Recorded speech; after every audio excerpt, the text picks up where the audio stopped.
سلام دوستان، حسام هستم. به کانال یوتیوبی خودتون دروازه درون خوش اومدید. گاهی حس میکنی یه چیزی درست نیست، انگار این دنیا فقط ظاهرشه و یه صدای آروم توی درونت زمزمه میکنه بیدار شو، وقتشه.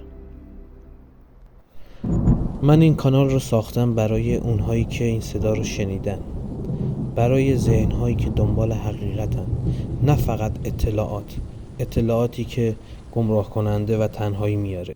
اینجا درباره ذهن حرف میزنیم، درباره آگاهی، فرکانس، حضور، درباره چیزهایی که دیدنی نیستن اما واقعی تر از هر چیزی به نظر میرسن. اگه حس میکنی وقتش از خواب ذهنی بیدار شی، اینجا دروازه توه، دروازه درون. اگه چیزی در درونت گفت که باید ادامه بدی، اگه حس کردی این مسیر توه، پس دکمه سابسکرایب رو بزن، چون اینجا تازه ابتدای راهه. با ما همراه باش.